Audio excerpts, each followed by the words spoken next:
everybody, welcome to this week's Roundup. I'm going to go through these posts out of order this week for reasons that'll be obvious in a second, but I also have to start recording part of this on Monday night and then finish up the rest of it on Tuesday night just because of scheduling stuff. So if there's any weird continuity issues, that's why, but it should all flow pretty easily.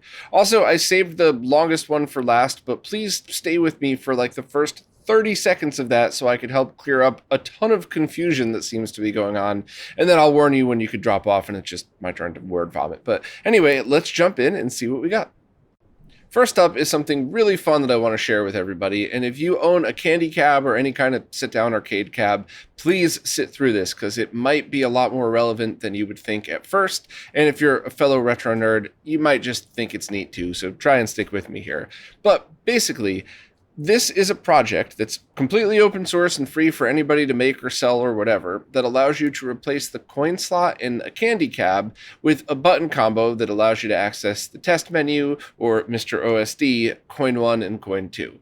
Now, I'm sure somebody else out there has thought of this in some other way, or maybe this exact way, but if I'm copying you, I did not intend to do that. I really just thought one day like, hey T, do you think maybe we could make one of these so that I could do this for my candy cab? And then I started to realize the extent of it. So basically, most of these candy cabs have coin slots that are centered right on or that are located right on the top, right by the control panel. And that was perfect when they were in arcades, but most of us don't have tokens in our homes or free play arcades. And in an arcade environment, it might not be that big of a deal because you could just load up your arcade cab or MiSTerCore, go into the menu, set it to free play, configure everything. But definitely for at-home users, that kind of starts to be a pain. And of course you could have wireless keyboards or drill buttons or whatever you want to do, but here's what I think was a kind of a better solution. All you first have to start out by doing is unbolting the coin slot on the top and measure it. I have the full measurements here that I took with a set of calipers, and as long as it's sort of close, you should be okay. A good example is my Sammy Video World. When you removed the cover to the coin slot, the slot itself wasn't tall enough, so I had to use a file to grind it down, but that was underneath the plate, and it's not anything anybody would ever see, so I still don't really think of that as a cut mod. And then just measure it out to make sure that the board will fit. Then take the board and solder 3 buttons into it and just make sure that the buttons line up. If one of them is askew, it's not going to fit in, or it might smush the button to in the on position. And then grab your JAMA harness and solder a wire to coin 1, coin 2, and test switch, which are pins 16, T, and 15 respectively. And then run the wires back up. Now, you could tap into this many other ways. There's other ways to do it, but stick with me because I do really like this method. And also, it's so easy to put it back to stock. Just remove the 3 wires that you added and unbolt the thing. Then just kind of bolt it up and stick the top piece through, line up some washers and some screws. And for the record, I used plastic stuff because a lot of these candy cabs are not metal, so if you used metal screws, you might tighten it down too much and crack the fiberglass or whatever the heck Sega Astro Cities are made of. So it's a little more expensive, but still super cheap in the context of this. And then kind of slide it all through and make sure that just hold it with your hand and make sure that the buttons push. Depending on your setup, you might need more or less washers, and you're probably, if you use at least the stock cover, I'll get to that in a minute, the cover that comes with this project, you're going to only want the buttons to stick out a hair. Just enough so that you don't need to struggle to push them, but not high enough that you accidentally hit that menu button, which obviously could ruin an intense gaming session. So just kind of measure it out on my candy cab. The Astro City cab, I used 2 larger washers and then 1 thinner one in between them. On the Sammy cab, I just used 3 of the larger ones, and they both ended up fitting absolutely perfect. So why are you going to go through all of this? Well, first of all, you don't have to manually enter every game's service menu to set it to free play, but also I like inserting coins. It's fun, it's part of the experience, and on top of that, very often if I'm getting to know a game, I'll do something like, okay, I'll give myself $2 or $5 if it's the 2 token games. And that's how far I could get until I have to stop and start at the beginning again. Kind of like giving yourself a fixed amount of continues and not just cheating all the way through. I like the challenge of these games. Most of them. Some of them are just designed for you to pump all your money in, but whatever. But also, in the rare occasion that you have a coin slot per player, you just don't have to worry about that anymore. Because if you're on player 2, you just hit the coin 2 button. 99% of the time they do the same thing, but whatever. It's cool. It's there. You could use it or not wire it if you don't need to. And also, my favorite part is the dual functionality of the menu button. The way I have it wired up now on all original JAMA boards that I've used, when you press the button, you get into the test menu to access all of the features. But on both the MiSTerCade and the Retro Castle JAMA, I have that wired, so I just mapped that button to be the OSD button. So now it's a single button press to bring up Mister's OSD. And while I don't have any JAMA Raspberry Pi solutions or anything else here, I'd be willing to bet you could do that as well. Just map menu to that one button. So simple idea, very basic, really excited to share it with everybody, because sometimes the simple ideas like this are the ones that just you could end up doing so much with. And a few people have already mentioned how they would probably modify the project, and instead of saying coin 2, they could use it to access something else that they need. Just really cool that this was built upon. However, I used this as an example of how to make a decorative piece through JLCPCB. So the top cover is fine. It actually fits right at home, but it's not very fancy or flashy. So I asked members of the community if they would be willing to redesign the top piece and allow people to have it. And that's exactly what happened. And that's what I want to talk about next. This week's podcast is once again sponsored by JLCPCB, and this week I am going to take the 2 designs that were submitted by the Real Phoenix and Joe from the Mid-Geek Crisis and make those 3D print designs using a bunch of different materials that they have on their website, so that in a few weeks I could follow up and see how those look on the candy cabs versus just the plain old PCB covers. So let's walk through the process. Okay, as always, we're going to start by hitting Order Now, clicking on the 3D Printing tab, and then adding the 3D file. And we're going to start with the one designed by the Real Phoenix, which looks very similar to the original, but prettier. Beveled edges, nice lettering. And let's order a couple of different kinds. I'm going to start with SLA resin just because it's the default. And I honestly don't really know the difference between any of these. And I should probably do a podcast with some experts just to discuss what all of this stuff is. But I'm going to choose 9000R resin because it says its application would be for master molds. And it comes in white and allows for sanding. Now, unfortunately, all of these seem to always have some kind of recommended product description that you have to click on. So I'm just going to click on game controller for all of them. I don't think it matters. And I'm going to get 2 or 3 of each just because I plan on giving these away when we're done. So save that to cart and we'll add another one and we'll go back and check out more different options from it. So now there's MJF nylon, which could come in natural gray, which does look like a 3D printed material, or dyed black. So they provide the dyeing service for it. And that's basically the only other options. So that I'll probably get, let's just get 2 of those as well. Let's make it 4 just so I can give some more of these away. Let's go back in and see what other options we have. Next to it, we have SLM metal. And these are going to be the much more expensive ones. These are about $8 each. And the only choice is really stainless steel. So I'm going to get just 2 of those, and we'll see who's lucky enough to get one of those. I'm not really sure if metal would be the right choice for this, but I'd be willing to bet my Sammy cab would probably look better with metal, and the other would probably look better with plastic. There's also ABS plastic, which could be available in white, so that seems pretty cool as well. I'll get, those aren't as expensive as metal, but still pretty expensive, so I'll get a couple of those. And always going to add the product description. And then lastly, there's a nylon version of it as well. So that's kind of cool. I think it only comes in black, so I'm not really sure how that would work. But SLS nylon seems pretty neat, so let me save that to the cart as well.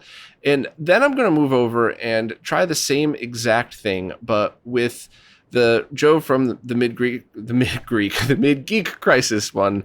And this is much different because this one comes with a side button and it also is curved. I'm not even sure if metal could be made for something like this. Looks like it can, but it's pretty expensive. So I'm only going to make one of those because I'm honestly not really sure how that could possibly come out in metal, but I think it's worth trying. However, once again, I think the other options might be really cool to see how that comes out as well. Now, as we're doing all of these, I think it's very important that we remember that these are 3D printed designs. So these aren't going to be injection molded. These aren't going to be pressure molded. These really are going to be 3D printed. So you're never going to get a flawless look. The only downside is, to be honest, I really think that these look way better in person than they ever do in pictures. So I promise I will try my best to get these looking as good as possible in the pictures when I show them when they come in a week or so. But you're definitely going to have to keep that in mind. But I'm hoping for something that would look at home on a cab like this. So I'm not really sure which material is going to come out that way. Maybe JLCPCB would sponsor a whole other video doing just that. But that's basically it. We're going to go through, and I think the very last one we're going to be doing is nylon. So I'll get a couple of those. And then we're going to see how much all of this costs. Now, JLCPCB was nice enough to give me a credit to do something like this. So if anybody's wondering why I would be willing to just get a whole bunch of them, this is exactly why. So it looks like when we hit view cart that it is going to be $70 plus shipping for all of this, which is actually pretty good considering everything that we got. So I'm going to finish checking out, which is going to look the same as it always does when I do these videos. And we'll follow up again probably in 2 weeks to see the outcome of this. Next up, BlueShell3D.com has just released both a free and purchasable solution to one of the two problems I found with the Xedusa, however you say, the dual outputting box from the Behar brothers for the original Xbox. So the very short overview of that box is it plugs directly into the console and safely outputs both component video and HDMI at the same time. Audio is all digital. There's also a SPDIF output on there. However, there were two issues. One, I didn't like that there wasn't strain relief. Now, I will admit that there might not be an issue. There might not be a need for strain relief, but we're nerds. We want it. We want to know it's there. So BlueShell3D has made a 3D printed design where you just unbolt the original bottom, bolt theirs in its place, and that's it. You could purchase directly from them if you'd like to support the company, or if you have your own 3D printer, just print your own. And that's about as basic as it gets. Hopefully the Behar brothers will consider integrating that into their own design, but that will at least add feet, so whatever you plug into it, whatever crazy heavy wires you have, are not going to put strain on the AV port on the Xbox. Now, the only other issue I had was that the output was significantly dim on this thing, and you can just crank up the brightness on your TV, but that gets kind of annoying because then you have to put the brightness back down. So it is my guess, my gut feeling with zero testing involved, that if you trace out the lines directly from the connector, these 75 ohm resistors on the top, you might be able to tweak those, or at least one of those, to change the overall brightness. So that one wasn't mine. That one was a friend's that I had, which I had now sent on to them. So I no longer have one of these. But if you feel like testing and you own one of these, I would maybe look into trying to swap those resistors out and see if you could raise the brightness levels a little bit. Because the bottom line is, this is by far the cheapest dual output Xbox solution and the most compact. So you could get, an HDMI adapter and a splitter. You could try to figure out splitting component video, but it's going to involve multiple boxes, multiple wires, probably multiple AC adapters. Whereas if you just plug this in, you have them both available right there. So I do want to see this product improve a little bit. I wouldn't call it bad, but with all of the knowledge we have out there, it should be fixable, and it has the potential to be even better. So if anybody out there owns one and feels like looking into it, go for it. If not, I don't blame you. It's not your product, and no hard feelings, but this could be a fun one for the community if an easy fix is found. Next up, Lou just released a video on how to build your own emitters to use a GunCon 3 on your MiSTer for use on both flat panel and CRT TVs. So a very short overview is that The GunCon 3 works kind of similar to Wiimotes and, or I guess you could say, the CDI light gun as well, where you need receivers and emitters in order to figure out where the gun is pointed. And while the GunCon 3s themselves don't go for too much money, getting the full kits with their original emitters are a bit more expensive. So Lou walks you through how to make your own, how to get everything set up, and it looks very cool. I have a GunCon 2 here that I've used, but I've never tried a GunCon 3, and when I do, I'm definitely going to be referencing this video. So as always, thank you very much to Lou, and if you have a GunCon 3 and you want to check out Mr. Light Gun Games, definitely give this one a shot. Bork from Mr. Add-ons has just released a MiSTerCade admin button breakout board. And this is one of those things where if you need it, your eyes are going to light up and you're going to be very happy. And if you don't need it, you're going to be like, what the heck would you ever use that for? But I think this originated because I was talking to Pork about the candy cab coin slot button idea and how I thought it would be very cool for people to integrate this stuff who have dedicated setups. Now, if you're not aware, with Pork's MiSTerCade project, you are able to get a remote unit for it that plugs directly in and that you could sit it next to your arcade machine on top of it. You don't have to drill any holes. You could put sticky Velcro on the side, and it allows you to access on-screen display, volume control. It is a very, very handy piece of equipment. And if you're using a mix of MiSTer and multiple arcade boards, or if you've built your own custom cab like I did last year, maybe you could even modify the cab to have this. Because remember, if you're building a completely custom control panel from scratch, you're not cutting an original anything. It's a piece of wood built for you. So I think that in that case, using the original remote and doing it that way would be the better way to go about doing it. However, if you're somebody with a dedicated setup like mine, or if you want the option for both, you could put this board either just directly into the MiSTerCade or between the MiSTerCade and that main remote. And it has just screw down terminals that allow you to break out things like coin and menu button. So once again, like I opened in this section, if you don't have this type of setup, or you already have a more streamlined in a different way setup, then with all the love and respect to Pork, this would be kind of useless to you. But if you have a setup like mine, where you want a dedicated line run for this stuff, especially if you have a cab that you don't really want to cut into and you have a dedicated MiSTer setup, this might be the perfect, easy to wire thing for you that solves you from soldering to your JAMA harness, modifying anything on the inside. So as always, options are amazing. I love that we have options. I can't imagine Pork's going to sell thousands of these, but I bet you the people that do buy them are going to be extremely happy that they did. And if you end up with that candy cap coin button that I talked about earlier, maybe this is a perfect companion. Next up, Stika, along with Nick from RetroBreak, just did a video about 8 obscure Nights into Dreams games. And anybody not aware, that's a game that was originally on the Sega Saturn, and I remember there being a Christmas Nights or something, a Christmas-themed level of the game, which is, I think, the most commonly known one. Of course, there's the terrible Tiger Electronics ones. Anybody that grew up in that era knows that those haunted all of our dreams of how awesome they looked until you got it and you realized it was basically a 1980s watch that was probably updating at 1 frame per second or something like that. But there was a bunch of other really weird and cool ones that I'd never seen before. And when I say cool, with all of the love and respect to Stika and Nick, I think cool in the way that, like, I'd probably get more enjoyment out of watching this video than I would playing those. I mean, something like the PS2 version was pretty neat, but the Shockwave version looked horrendous. I can't believe Sega would have ever put that out there. Even back then, it just looked terrible. But anyway, if you just want an entertaining video and you're into, I guess a better way to put this, if you like the game Nights into Dreams and you're really into it, it's kind of a must watch. If you just like weird and fun Sega Saturn related stuff, it's also a must watch. But, you know, other than that, I guess this is really just for people that like weird video game history and like to see some of the major fails from these little bonus projects that companies back then put out. Multiple stores now have pre-orders open for Yoi's replacement GameCube shells. And if you're not aware, Yoi, who I hope I'm pronouncing your name correctly, my sincere apologies if I'm not. Everybody knows I'm terrible at that. Never intend to be. But Yoi is the person who designed those really awesome Model 2 Saturn and Dreamcast transparent cases. The ones that were very high quality, not some of the knockoffs we've all seen over the years that were paper thin and felt like they were going to break in a month.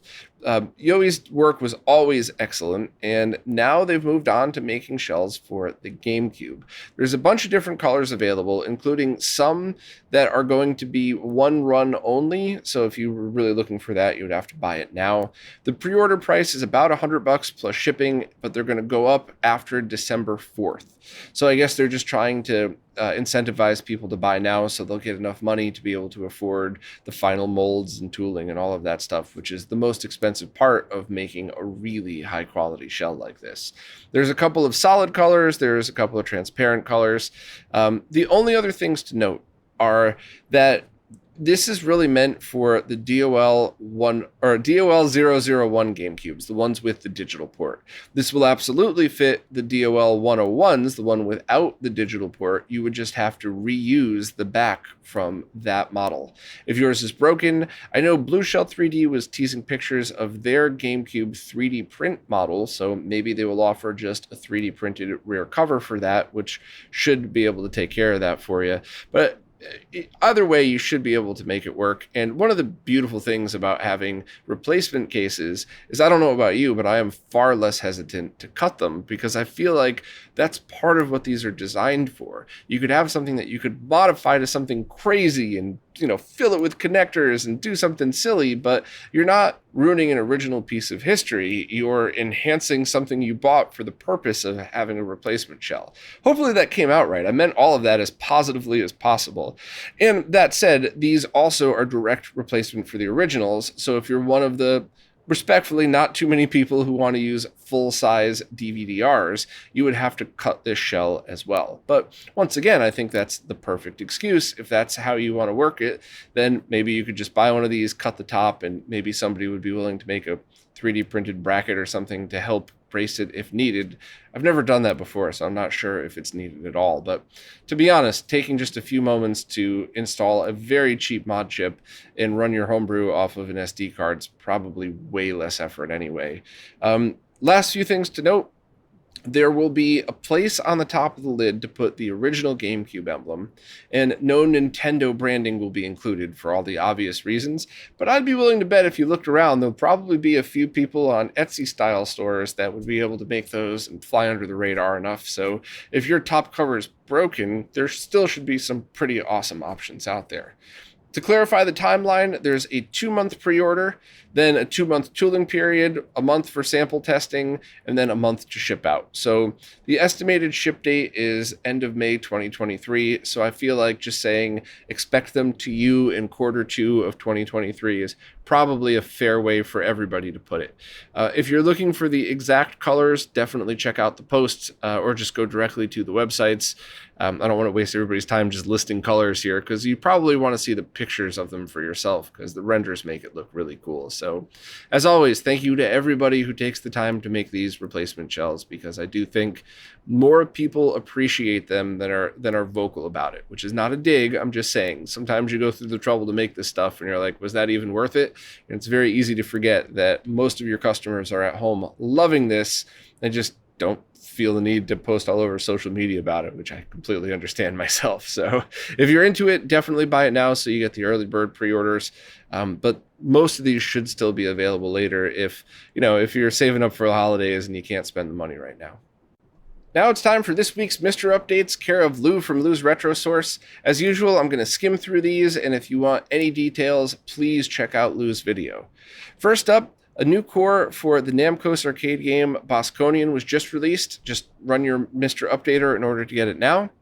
Also, last week, Lou talked about a way to get the Amiga core on the internet using the commercial program Roadshow.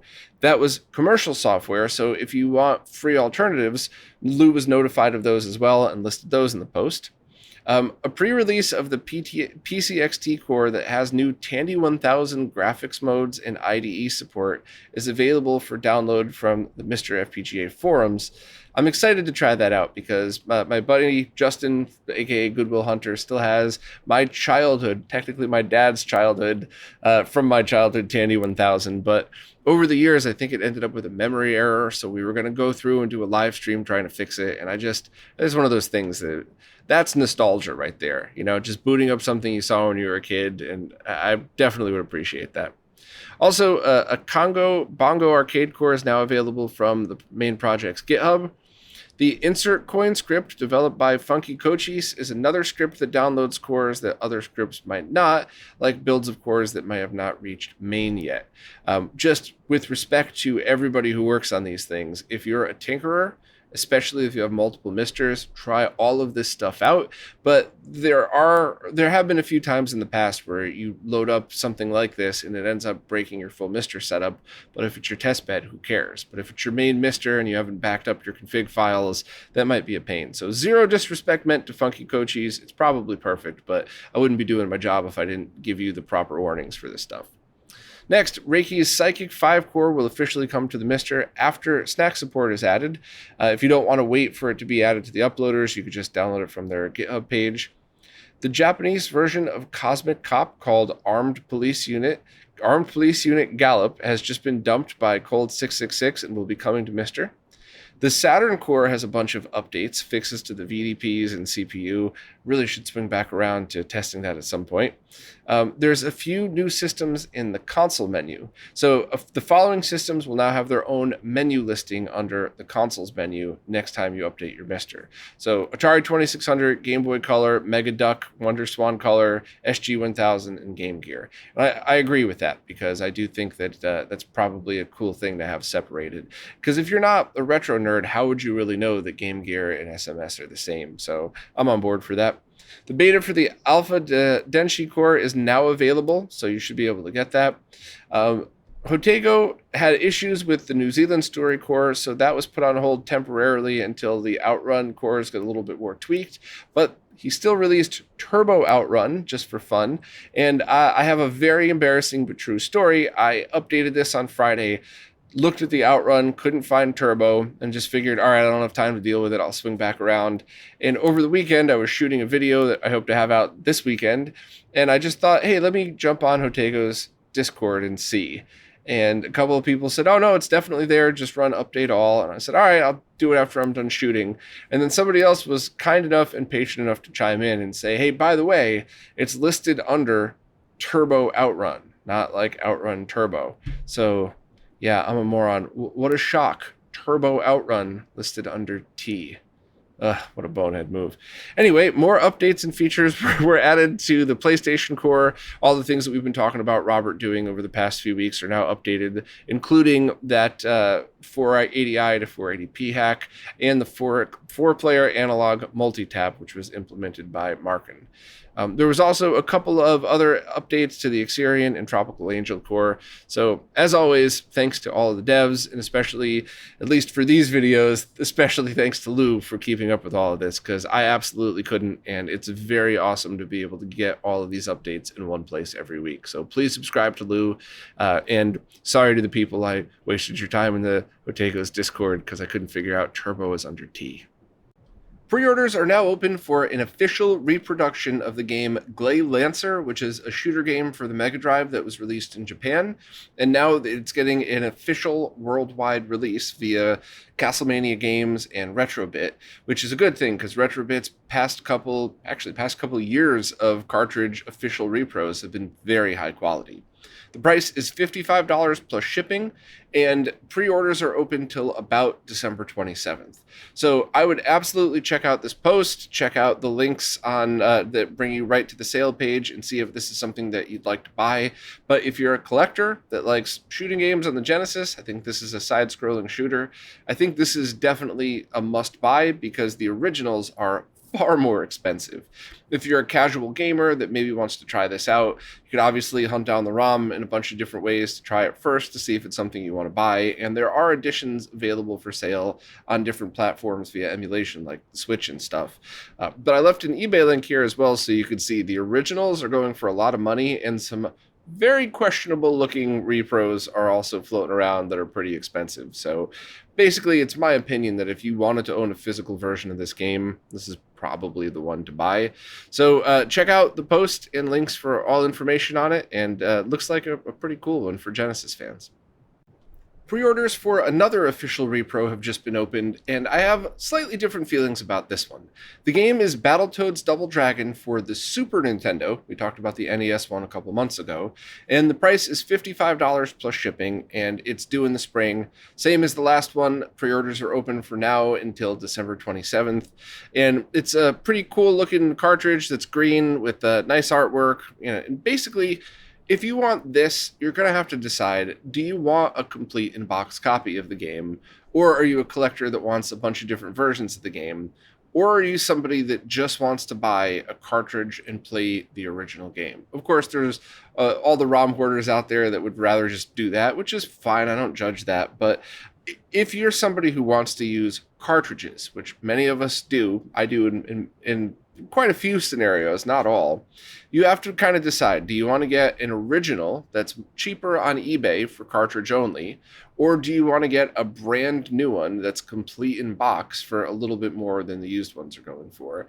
And that's completely up to you, and I don't think there's a right or wrong answer. This stuff is just always whatever's right for you, assuming the cartridge is well built and everything. But RetroBit's history in the past couple of years has been excellent with their cartridge repros. So while I'm a nerd that's always asking the question, is the edge beveled? Is it hard gold? Is the voltage correct? And we all should always ask those questions and always hold these companies accountable.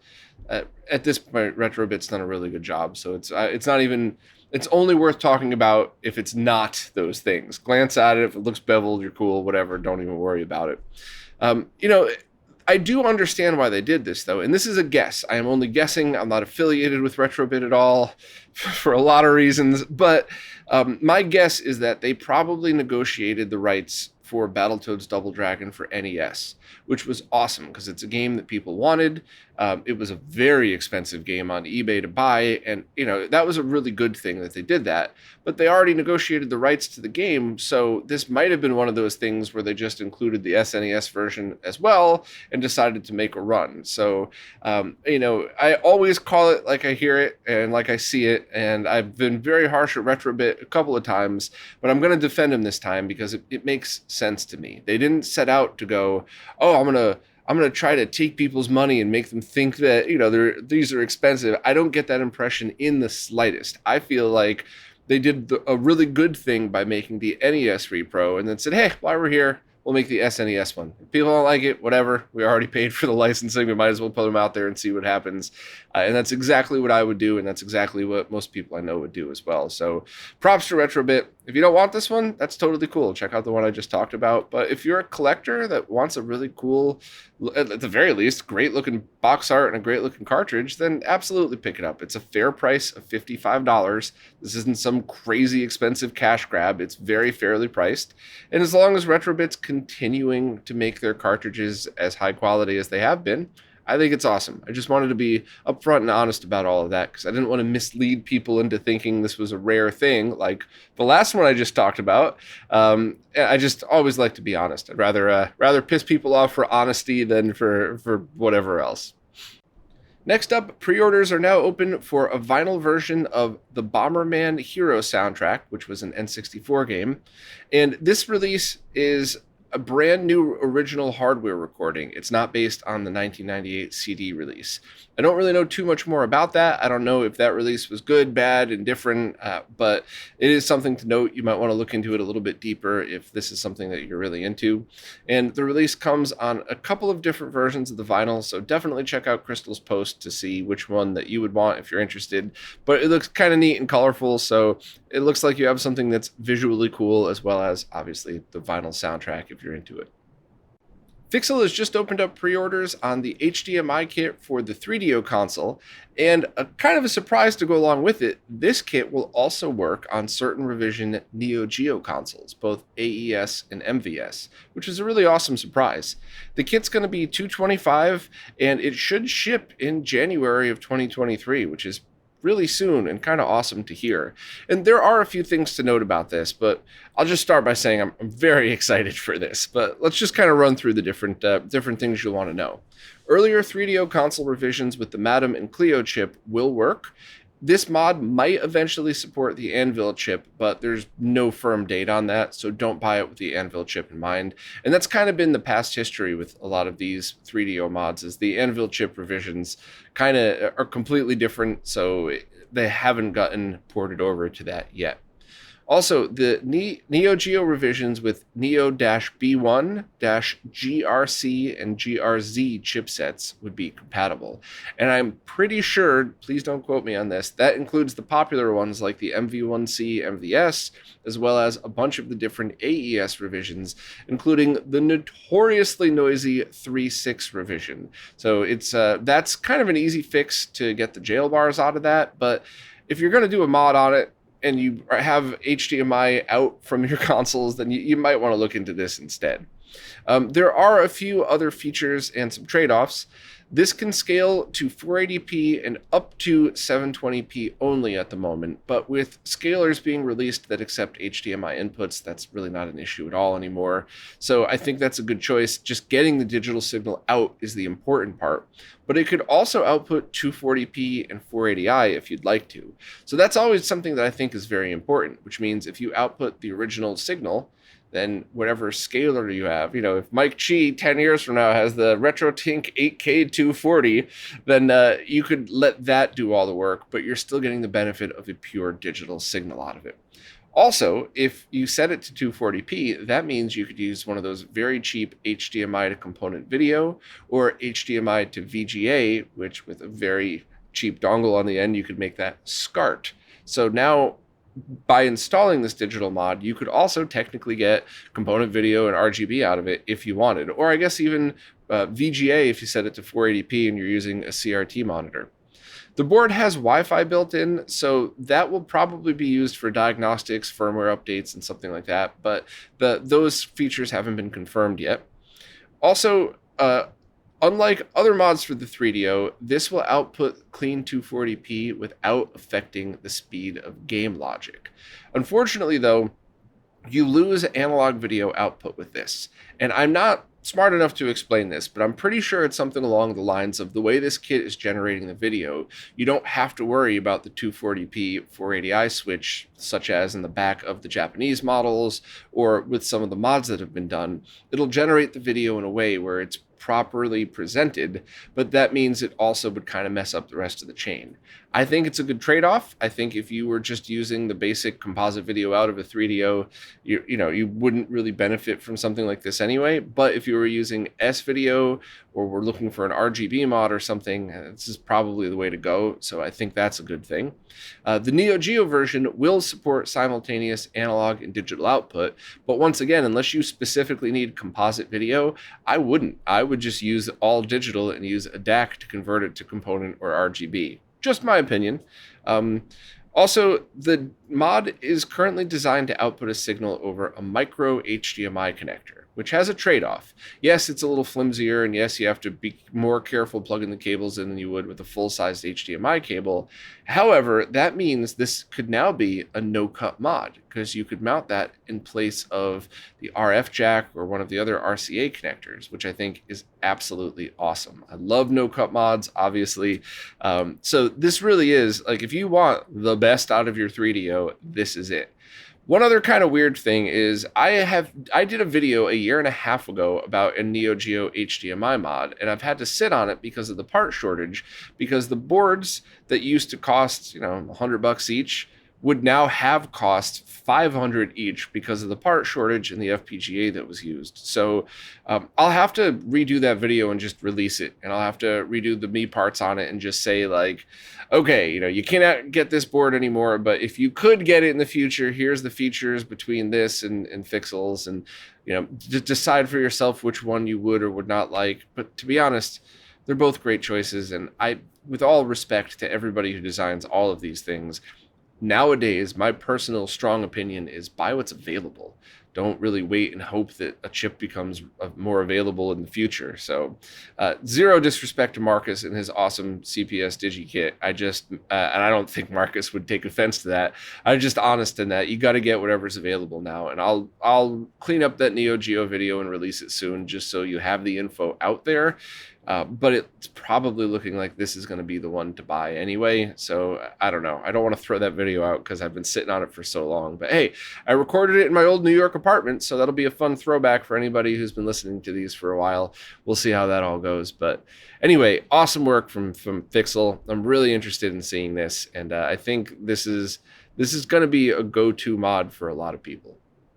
I saved this one for last because I'm going to break this up into a couple of sections. I'm going to go through just the facts right at the beginning, just for people who want to know what the heck this is all about.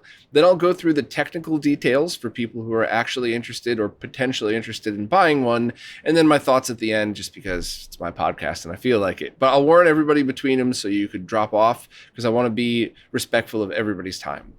So the project that I want to talk about is a Kickstarter campaign for a display kit that does not include the panel.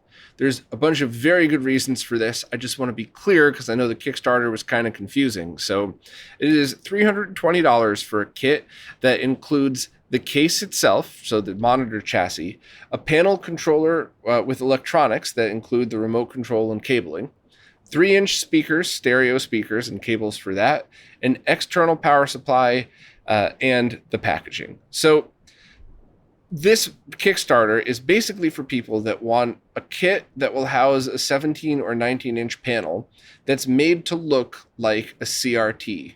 And I got to be honest, I think this thing looks absolutely gorgeous. And if you have a retro PC setup or maybe a modern setup in a retro PC style case, then this would be the perfect fit. It's obviously very expensive for something like that, but I don't mind paying a little bit extra for aesthetics when you're talking about things that look very cool. And they're going for injection molding. They're really aiming for a look of a very cool monitor. So after the Kickstarter is funded and they pay the money for the tooling and all of that, then they're going to be releasing a panel along with it. The panel they've already been testing is a 19-inch panel, which I'll talk about in a bit. That's going to be about $150. So you're looking at around $500 with shipping total for this. But the Kickstarter campaign that's live right now is $320, not with a panel, just for the case. I'm not saying that in a bad way or a good way. I just want to be clear because I have a feeling that a lot of people backed this thinking the panel came with it. So I just wanted to put that out there. So if you're still interested in an old CRT PC style case for a modern monitor, please stick with me. Technical details are next. And if you don't really care, that's totally fine too. I'll see you next week.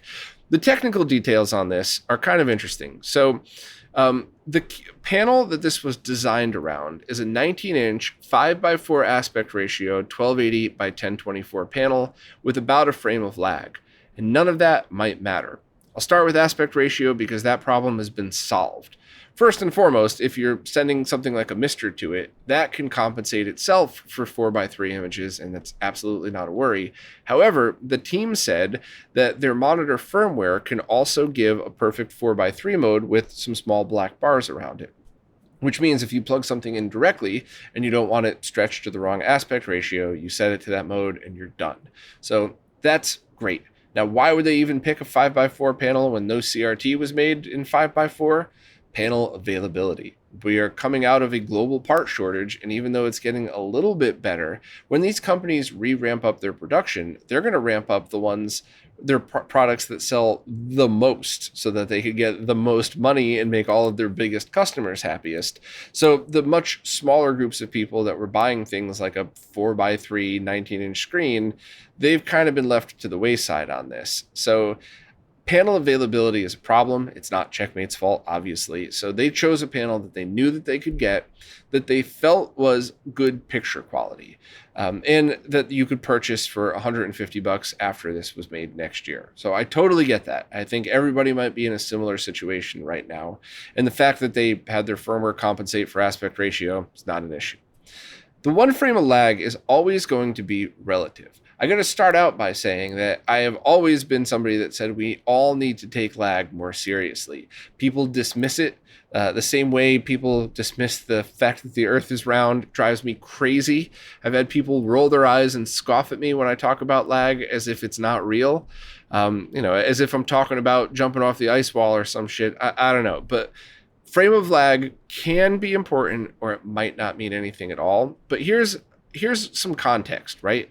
If you're talking about fighting games and you're talking about a frame of lag on a CRT with no motion blur, it's really not that big of a deal because, sometimes when you get to real pro level stuff, you'll be able to tell the difference. But when you get a frame of lag on a panel, because basically all flat panels other than OLEDs have motion blur, and even them there's some other discussion there. So you're going to add blur on top of it. So the lag is perceived as more than there is. So basically, one frame of lag on a flat panel, on your average flat panel, is going to seem like more than that same one frame on a CRT. And if the context of your gaming scenario are fighting games or any kind of game where reaction time is absolutely key, not just reaction time, but planning your moves around it, then you might want to think about this, not because I think this is bad, but just because there's faster solutions out there. But respectfully, I don't think people are going to look to purchase this monitor because they want to buy a fast panel. If somebody really wants something that's geared towards latency, they're just going to get a 16:9 panel and run it in 4:3 mode and have 3 milliseconds of latency and be done with it. So context is key. This is really designed for people that want to sit this on top of their retro-looking PC with maybe their Checkmate PC case, which is also a gorgeous case that I thought was really well done. And if you're playing adventure games like, I used to love the King's Quest games and stuff like that, latency is never going to matter anyway. So totally not a big deal. So whether lag matters to you on this one's got to be up to you. But I do think that their target audience probably isn't going to have that big of a deal with one frame of lag. But they are at least looking into other options. And, the hope, the dream, which is not likely at all, no offense to Checkmate, just the retro gamer and retro PC dream is you would have a much cheaper panel that you could throw in there that, would be 4:3 aspect ratio. They said there's potential for a 17-inch one that's a little bit lower resolution, but 4:3 and a little bit less expensive. Great. I love options. And of course, I'd also love to see a $999 OLED panel that's 120 hertz with BFI and 4:3 and, no worries about motion blur and super low latency. I'd love to see both ends of the spectrum covered. And they're actually looking into all of that. So that would be cool. But hopefully that's some clarification as to why they would have a Kickstarter without a panel. That makes perfect sense to me today, right now. 4 years ago, it would have been dumb. Hopefully 2 years from now, it will be dumb because hopefully we'll be out of this. But today, right now, absolutely makes a lot of sense. The only other thing that was a little bit confusing is I think it comes with an input panel that has component, composite, HDMI, VGA inputs. No SCART input, which is a little disappointing. And supposedly it does accept 15 kilohertz, but all of those things have question marks around them. We're still in the technical details. This isn't my ranting yet. I am still not sure that it comes with this module or not, because I read to you out loud before what they listed on their Kickstarter that said it comes with, but then it mentioned that it comes with this later. And I'm not really sure, but the much more important question is, how does it accept and process 15 kilohertz? Does it accidentally deinterlace 240p, thinking it is the 15 kilohertz 480i signal, and it is a sharp scale or soft scale? Almost every single panel I have ever tested in my life that accepts 15 kilohertz soft scales and tries to deinterlace even though it doesn't need to. So you have a soft, shaky, blurry mess of an image. However, that really badass Arcuda monitor that I tested a while back does an impressive job sharp scaling and treats 240p correctly. So that's something that I couldn't really tell if this was determined yet, but if the monitor does process it correctly and gives you a sharp scale option, I'm not saying it needs to be as good as a RetroTink 5X or something like that, just a basic sharp scale option like the Arcuda, then awesome, plug whatever you have into it. If not, then I don't really think you should bother with anything other than VGA or HDMI inputs. And that's not a dig. It's just I've proven that time and time again. So hopefully there will be some clarification on this. But now kind of onto my thoughts about this. Once again, drop off if I'm boring you to death. I gave you all the technical details. The only questions left are the ones I had. But, this post took me 90 minutes to write because I read that Kickstarter like 4 times start to finish, and it was so confusing. And it's just one of those things where like I had this job for a while that I loved where I mostly did development, but I also went out with the sales team to figure out what products our customers needed and also to explain to them what we had. Essentially what I do with RetroRGB. But if you need a 20-page Kickstarter or a 90-minute Kickstarter launch video to launch your product, you might not have a product. You have to be able to explain this stuff in a couple of sentences and make it clear, and then explain afterwards for people who want the details. I really think stuff like this needs to be laid out more clearly, which is why I wanted to spend over 10 minutes talking about it here, because I genuinely think that this is an awesome product for people who it would be the right fit for. But I don't know if a lot of those people either understood what they were pre-ordering, or I don't know how many people walked away from it not really understanding the good side of it. So I don't really know. I've interacted with the creator of the project before, and I don't think we get along. I don't think we'll ever get along. He didn't take any of my feedback, was offended that I even talked about it, and then said some pretty bad things. And then, of course, because I'm an asshole sometimes, I said some bad things back that were all 100% true, though. So I might be a lot of bad things, but I'm not a liar. So I don't know. I would have loved to have helped this project a bit more. And I know a few other respectable, smart people in the scene that also tried to help and also got the same response and bad things said about them afterwards. So I'm not really going to be covering much more about this other than the very basics. I don't even really care to test it, but I do genuinely, honestly think that it looks amazing. So, if you're into old PCs and you want a more modern solution for your panel, because look, I love CRTs. Most of us do, but they're a pain. So unless you love it enough to do the maintenance, just like a classic car, anybody who likes cars would love to get into a mint condition, rebuilt classic car and, pump the gas a couple times, start the engine, hear the engine fire up. But how many people who love that experience would want to have to get under the hood of that car once a week to keep it on the road? So no disrespect at all when I say things like that. There's absolutely a need for more projects like this for people that want the aesthetics and the premium look and feel of a product, but then just the ease of a modern flat panel that you could swap out if you needed to. So, I wish the project the best of luck, and I hope that I was able to clarify things for people, but this was amazingly frustrating, and I hope this is just a lesson to my fellow nerds out there. Like, just because you're good at something, don't assume you're good at everything, because I had a lot of bosses that were people peripheral to me that were super smart and super good at what they did, but then they would walk into customers' offices and do the talking.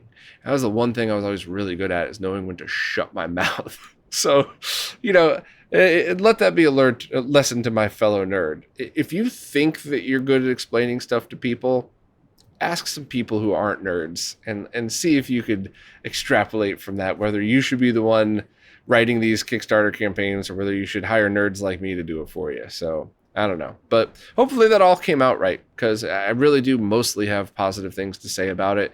And other than the amazingly confusing Kickstarter write-up, the whole thing seems to be going forward nicely. So hopefully that was just a nice way to sum everything up and I didn't word vomit too much. Well, that's it for this week. Next week's podcast is probably going to be a lot shorter because there were a few things that I normally would have written posts about and spaced out over the next couple of days, but we felt that it was important enough to try to get out to you right away. So we got them in under the wire, which really worked out because I ended up recording over the course of 2 days, which, by the way, is really weird because when I was recording today, the second part, I kept feeling like I was forgetting something, and I was, because I already recorded most of the other stuff yesterday. So it's a little weird feeling, but I felt like this was the right thing to do because there were pre-orders and stuff that I really wanted to get the info out right away to make sure that you all could hear the info before they sold out or something. So obviously leave your thoughts in the comments, but my personal opinion on this has always been these weekly roundups are going to be as long as they are. So if that means next week's is 5 minutes long, so be it. If it means this week's was 2 hours, whatever. As long as I was able to get all the info out that everybody needed, then it's a win either way. So love to hear your opinion on it, but I think that's the way it's probably going to stay for the time being. Anyway, as always, thanks to everybody who watches, listens, plays nicely in the comments, and especially thank you to anybody who supports in any way possible, because it is you who is keeping all of this stuff going. So thank you so much, and I'll see you next week.